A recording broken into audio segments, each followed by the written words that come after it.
Welcome to Often Pacing for Snooze Cannington and Coburn. It's amazing what a little snooze can do. Very good morning, everyone. Welcome along to Often Pacing. We have got Aidan de Campo, who was dominating on Friday night. He's coming up and joining us on the show very soon. We've also got Ollie County standing by after a wonderful W night on Friday night, and Ollie joins us now. Very good morning to you, Ollie. Morning, Matt. It was a fantastic night of racing there on Friday. Looks like there's some really nice horses to come out of the meeting, and really looking forward to dissecting it with you. Yeah, plenty of feature races. We saw the two Group 1s, Wishing Bell and Ideal Beach, and I don't think there was too out of the ordinary to see both of those horses win. Wishing Bell, she was very gutsy with her win on Category 5. I thought was first class in serving it up to Wishing Bell, but she just finds a way to do what she needs to do and get the job done, and it looks like she just does it in effortless style. What was your takeaway from Wishing Bell's win? Yeah, I was pretty confident that I'm Category 5 would run a very good race there and would just about be able to beat Wishing Bell, but in the end, Wishing Bell was, as you suggested in the preview, just different gravy, and she was able to sit outside I'm Category 5 and win pretty comfortably in the end by 4.9 metres. Certainly, I'm Category 5 was a very good run there in second, and she lost no admirer. She was terrific as well, but that winner, she's just a bit of a star, and she's clearly just too good for those two-year-old Westbred fillies at the moment. So, yeah, it'll take something really special to beat her, I think, and at the moment, she just looks head and shoulders above the rest. What was your takeaway, Matt? Ideal Beach. Yeah, I thought she was exceptional, and you just know, I could see Aidan de Campo slapped on the rump with about a lap to go and went up alongside. But as you mentioned in the post-race interview, that she just dropped into another gear when he was able to kick the plugs and ask her for a supreme effort, and she just kept finding. And yeah, it's good horse qualities to be able to do that. And he entertained the idea of taking on the boys in the Golden Slipper, and I'd love to see it, to be fair to, with all due respect. I think she's right up there with the boys in her fighting qualities, which is going to hold her in good stead. And she's out of a superstar mare who has taken on the boys and was dominant back in the day, so no reason breeding-wise that she should be scared about going against the boys in the Slipper or the Derby next season, and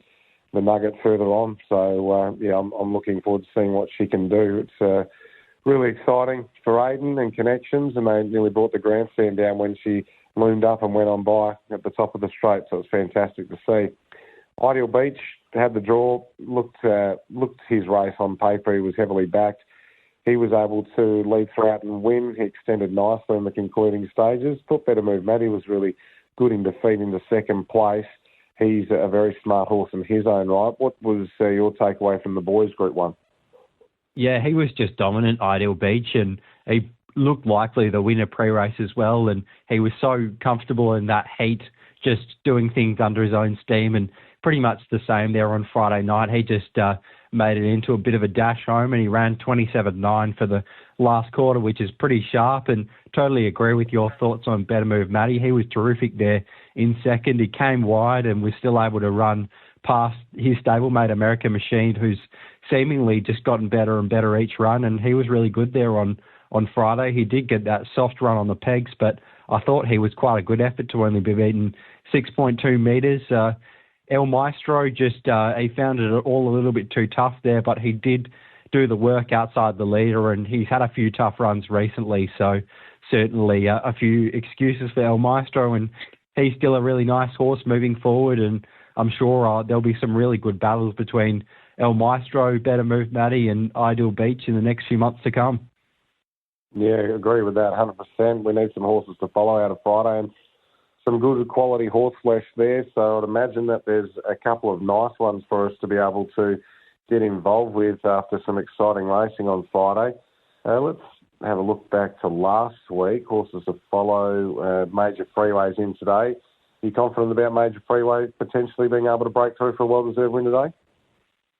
Yeah, well, I thought he was terrific last week, wasn't he? He was sat outside the leader and did plenty of work there and was still able to not be beaten far and still running a placing. So it looks like a bit of a step back in grade today, doesn't it? And he might be able to work up outside the leader again. And if he's able to work up outside the leader without doing too much work, I think he's going to be pretty hard to hold out. As you suggested on the preview, there might be a little bit going on early with Tri-Rail Brigade potentially trying to find a spot. And I thought he was probably the main danger to Major Freeway, and if Major Freeway is able to beat Tri-Rail Brigade, I think he can win the race.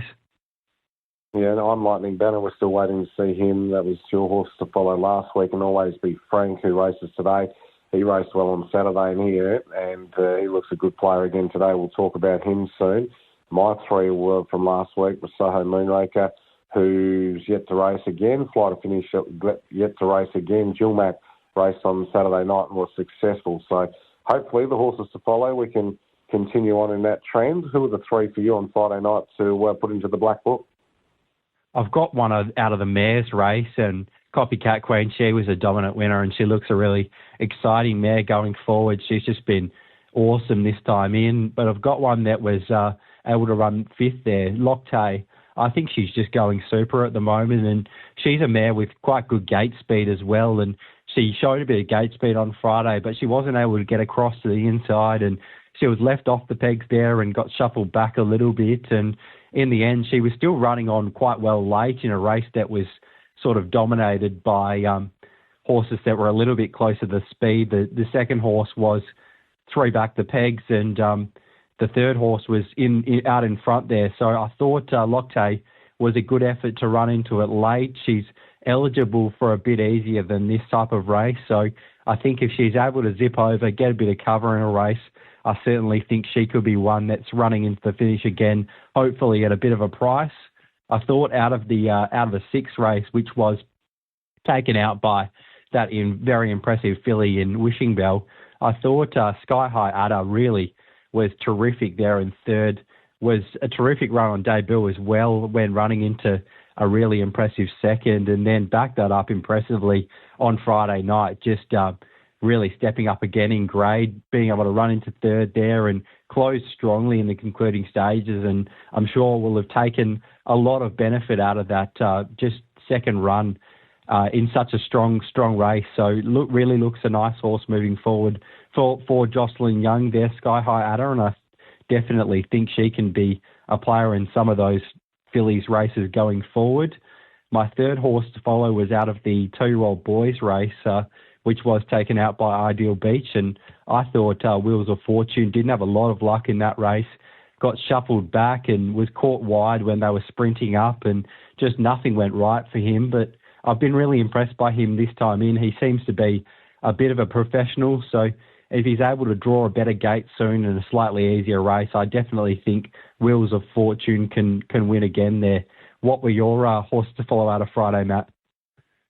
Yeah, look, I agree with you 100% with Sky High Adder, and I'm pretty keen on that horse going forward. I liked Del Boca Vista Bay in the first. I thought this horse, with a pair of 28s on the way home, he hit the line like he had something left to offer, and he was getting to a gap late, and I just liked the way that he ran through the line. So I don't think he's far off winning a race again, Del Boca Vista Bay, and a bit similar to how you mentioned about a Loctay. I think Del Boca Vista Bay is actually eligible for a lot easier than that. Major Mickey Whitby, I thought, was a big time follow on Friday. I've got a lot of time for this horse. A lot of people that have probably listened to the preview have understood that I'm a bit of a fan of Major Mickey Whitby.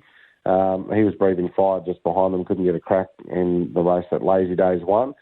I thought he was decent at Pinjarra when he got beaten. I expected him to win, obviously, but yeah, just like what I saw on Friday night. So I think he's trending in the right direction. He's going to be winning some races very soon. And Sky High Adder, for a horse who only had 2 starts, she's exceptional. She was going nearly sideways. She was hanging, racing green, and for her turn of foot, it was first class. So I think Sky High Adder is a big time follow going forward. So yeah, Del Boca Vista Bay, Major Mickey Whitby, and Sky High Adder, my 3 to go with your Loctay Sky High Adder.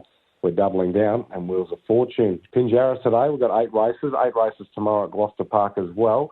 What can you find us in a way of a winner at Pinjarra today, Ollie? Well, the first one I've come up with is no huge value in race 2 in Aldebaran Boy, but I really do think he can be the lock for a bit of a multi-builder or something like that. I think he's just really well handicapped in this race, coming off just 10 metres when the dangers do look to be the horses that are coming off bigger handicaps. Chimani is first up here, so that's a bit of a query. Love of Flair just faces that really big 50-metre handicap, so she's a really nice mare, and she's been good and for so long, and she's so consistent, but 50 metres does look a really, really big task for her today to overcome. So I think Aldebaran Boy can just get safely off that 10-metre handicap, can hopefully find the front at some stage, and from there I think he's going to be really hard to catch. He seemed to win that last race just all under his own steam, did it pretty easily, so I'm expecting him to be hard to beat, but certainly, as you mentioned on the preview, that 2,600 is maybe a slight concern, but I think just with that big handicap advantage, that offsets that record at the 2,600, and hopefully he can be the first leg to a few multis there. And then in the next race, in one of the later races, I was hoping that Bobby Waterhouse would win, have a share in him, but the horse that'll get a really good run on his back is Galveston John. I thought he can just slot in straight behind Bobby Waterhouse, and he's a horse that's ideally suited to this lightning lap racing. Galveston John, he's always a horse that has really good speed, and if he's able to just tuck in behind the leader there, I think he's a really, really good value to place, and he's certainly one that we can put in exotics behind the short price favourite in running second or third there, and Kyle Harper taking the drive is certainly another plus for Galveston John, so I think he can run a place. And then later in the card, one that I came up with the other day as a horse to follow was Always Be Frank, and he was really good there on Saturday. He was able to tuck in, throw back the pegs, and was able to run second to He's a Vibe, who's been a back-to-back winner, so he's certainly in good form, and that looks pretty good form for a race like this. And he has quite good gate speed as well, Always Be Frank, so I think he can zip off the gate, has options from there, whether he wants to take a sit or attempt to lead all the way. He's certainly had some success in the past when leading all the way, so he's a versatile horse. He looks to get every chance from gate one, and I think he looks really good each way value at the moment, potentially on a 1x3, 1x4 basis. So by 3 for today, out of the second race, the lock, Aldebaran Boyd, then race 4, Galveston John place, and later in the card, race 6, race 5, Always Be Frank each way. What were yours today, Matt? Okay, so you're across the board there with a winner place and an each way play. Look, I'm going into races 5, 6 and 7. I was also with Always Be Frank on an each way basis. I thought he would run a really good race. The price has just gone out of him a little bit. He's 11 into 850 with Tab Touch, 175 a place, but looks really good opportunity for him to run a good race. They've got options from the draw, and there's a few question marks on a couple of the ones drawn out wider. So Always Be Frank will run a really good race there. Race 6, where a race I think Hilby Bondi can win. I thought Faster Than Dad was a good place chance in that event. I think he's been racing in probably just as strong fields, and expecting him to be getting home quite well off the back row with a genuine tempo in the race. And race 7, I was very keen on Better Than Secret each way. I thought would be leaders back, and then have a good look at them up the sprint lane. And from there, I thought was a major player of being able to return into the winners list. Had a tough draw and tough run on Saturday night at Bunbury, and gets a really good opportunity here, and I think a much more suitable race. So race 7, number 1, each way, Better Than Secret. Race 6, number 9, for the place, Faster Than Dad. And race 5, number 1, Always Be Frank, each way. Rolling into tomorrow's meeting at Gloucester Park, 2 that I've identified for the meeting, races 2 and 6 for me. Race 2, Sid Strepper, I thought was a really good place chance. It looks like a Karen Navajo should be able to lead and probably win the race. And if you get anything north of $1.60 about Sid Strepper, I loved his last run. I think he's a really good place chance. So race 2, number 2, And in race 6, number 5, Miss Bejeweled, I think returns. Aidan DeCampo drives. We'll have a chat to Aidan very soon. And I like this horse. Last preparation, I thought she had an abundance of speed. I like that she's been placed first up over the mile. And I think this is a really suitable race for her. So race 6, number 5, Miss Bejeweled, I was confident could have a winning return. Race 2, number 2, Sid Strepo on a place basis. What were your 2 for tomorrow, Ollie? I've got a couple in the first 2 races, so I won't make us wait too long. I've got one in the first, and it's Krakatini. This horse has been going around for a long time and has always been a pretty honest horse. I think gate 2 here is a perfect draw for him. He's probably not a horse that shows brilliant gate speed anymore, but I think from gate 2, wherever he does land in the run, he's certainly going to be hard to hold out late. Toby Lynn jumping on, he's been driving well recently, so I certainly think that's a bit of a bonus there. And Krakatini, although he hasn't won in a while, I actually think he's starting to go okay again recently. He's been thereabouts midfield in maybe slightly stronger races than he comes up against here, where a lot of the horses might be not quite at their absolute best. So if he can secure a good run somewhere, I certainly think he can be somewhere in the finish. And then in race 2, I totally agree with your thoughts, Matt, on Sid Strepo. I think Sid Strepo can just tuck in behind that leader there, and he's always been a horse that's probably gone best driven for his sprint capacity, and he gets the perfect opportunity to do that there tomorrow night. And if he gets a look at them late, he's always got a very good 150, 200-metre sprint on him. So if they did go too hard, he might be a slight knockout hope, but I certainly think he's a lock for the placings there. So my 2 for tomorrow are race 1, Krakatini, and race 2, Sid Strepo Place. Thank you very much for your time this morning, Ollie. We'll chat again to you next week, and hopefully a few winners there over the next 48 hours. Looking forward to it. Thanks, Matt. There we have Ollie County joining us here on Off and Pacing. We'll have a short break. Aidan DeCampo the other side. You are listening to Off and Pacing for Lane Tomich's Snooze in Cannington and Coburn. It's amazing what a little snooze can do. Welcome back to Off and Pacing. We're having a chat with Aidan DeCampo. We spoke to him a few weeks ago about the idea of a few of these horses heading towards a big campaign in the Westbred Classics, and we are able to see the results from Friday night. It's been first class, a roller coaster weekend emotionally for Aidan DeCampo, but he joins us now. We'll chat about harness racing. Aidan, good morning. Yeah, good morning, Matty. Yeah, no footy talk this week, mate. Have you come to terms with what a night Friday night is, not just for the horse flesh, the owners, but for yourself personally and for your own brand of Four Diamonds Pacing? Has it sunk in what a night you've had on after Friday? Not really. Back into it Saturday morning in the rain was a good reality check, but it's something I'll probably look back on throughout the week and maybe later in the season once the job's done with a lot of these horses towards the end of the season. Probably look back on it and probably realise how big of a night it actually was. I know there was a lot of moving parts to get all the horses there. We had a big team in and it was a stressful couple of weeks leading up with the weather and all that kind of thing. But went as probably as good as we could have planned it. Yeah, and you've got like Copycat Queen. We've spoken about her in length about her sort of inconsistent form last preparation, and you tipped her out and you brought her back. But do you have the idea of the Mares Classic in mind for her with her performances over the longer trip and what she's been producing this time in? Has she gone from being sort of, I guess, a question mark over how good she could be to now she's really leading the charge for you heading towards the Mares Classic? Is that how you see her now? Yeah, I think so, Matt. She was super on Friday. Actually surprised me how quick I got to him down the back straight. She hit the front, with so much ease and kept her going. She won so easily and she's pulled up really good. This time in her form's been faultless, really. So, I'll probably aim for that Mares Classic. May even just have a little look at the 4-year-old races leading up to it.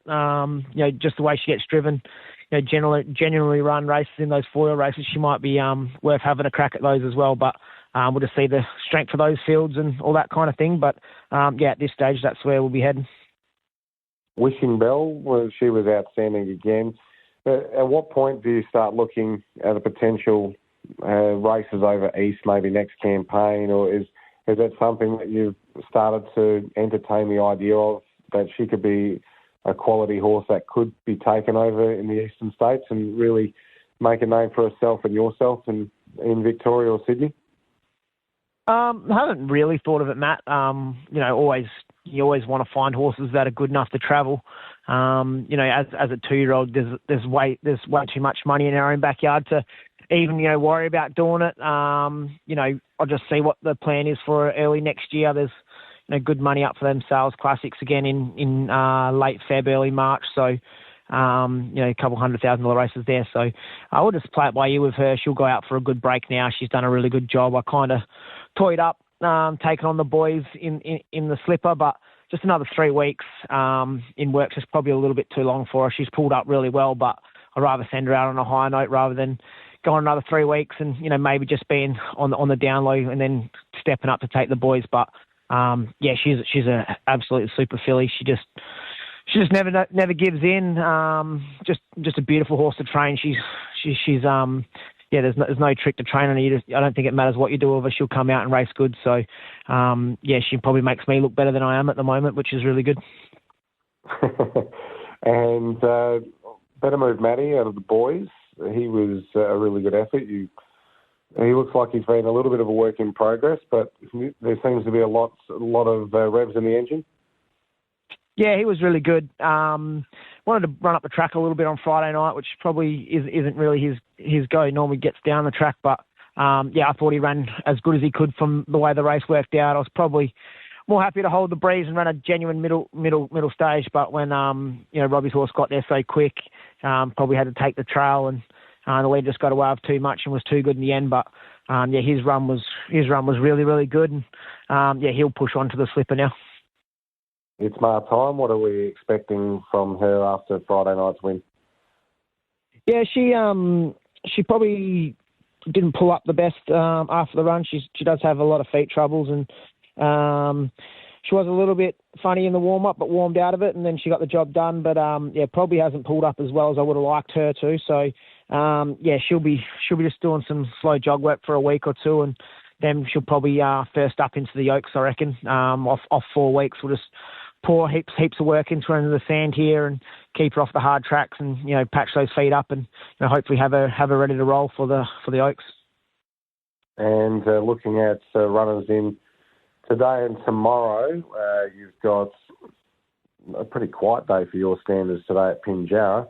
Having a look and just a couple of drives. Rock Me Over firstly. He's been racing well. Could you entertain him as an each-way chance in race 6? Yeah, he's racing good without being at his brilliant best, I think, Matty. He was fair last start to his standards, but he's a horse that never really runs a real bad race, so it probably just depends on what trip he gets in running, I would have thought. And Rock and Roll Nugget is just a bridge too far from the draw for him? Yeah, definitely. He was a lot better last start, but just did things wrong early, so he'll struggle to kind of get into it from 12, but look, when he gets back in the draw, he's probably not far away. We'll have a chat about your runners on the Tuesday as well. Mickey Windermere, formerly with Uncle Steve. You've got this horse now. What can you tell us about Mickey Windermere before his return? Yeah, he's worked up quite good, Matty. He's a lazy kind of horse, but seems to be working on the coattails of some half-decent ones at home. So, I expect him to run a good race. He's probably going to need the run a little bit. He's holding a fair bit of condition still, but I'll give him probably an each-way chance from that bad barrier in that race. He just probably a little bit of race fitness lacking, but I think he's got enough ability to kind of run through a few more grades this time in. 2-year-old maiden, Miss Bejeweled. She looks like she's got a lot of high speed. You take the drive on her. Sweeter the better. Has looked decent in trials and is well bred. Who you fancy out of these two going into this race tomorrow? A bit of a hard one, Matty. They've worked up together, these two, and you can't really split them at home. So I'll just say whichever one probably gets a better run. I just kind of drove Miss Bejeweled just because she can be a little bit erratic in her races. So I'd just say whatever one probably gets a better run in racing. I think they're probably the two class horses of the race. So hopefully one of them can take it out. it's very unlikely to jump off a winning chance. So I'd imagine Miss Bejewel's going to be pretty hard to beat. Aidan, thank you for your time. Well done on Friday night. It's great to see, and it's great to see how you get a whole group of owners, so many people, different people from all facets of life basically together in a syndicate, and it's wonderful to see them. They're celebrating on Friday nights, and not just celebrating their own horse's success, but just the stable success. It's wonderful to see the Four Diamonds merch out on show as well. So well done to you, and it's a great business that you're running. So hopefully more success coming your way, and hopefully a couple of winners in the next few days. Well done. Yeah, thanks, Matty. It's it is good, having those big groups of syndicates, and even the people that weren't involved in the direct horses that won, they were still celebrating like they did, and pretty sure a few of them sneaked into the winners' room as well and got a couple free ones off Gloucester Park, so that's always handy. But it's kind of what you do it for, when you see people's faces and how happy they were, and it just kind of makes you so excited. So definitely helps you getting up in the morning. I'll tell you what, just before we let you go, you must have felt good on Friday night. You would have had a free pass to be able to barbecue one or drive a bad race, because your dad couldn't even speak. He was raspy voice. You wouldn't have been able to cop a spray off of him. Yeah, he's been a bit crook, the big fella. Didn't even have too many beers on Friday. He actually was doing some work down the stable, so it's good to have him back from holidays and giving us a hand. All the best, mate. Thanks for that. There we have Aidan DeCampo joining us here on Awesome Pacing. That's us done and dusted for this Monday morning. Pinjarra today, 8 races, and Gloucester Park tomorrow. Good luck and good punting, and we'll get into race day. Have a very good morning.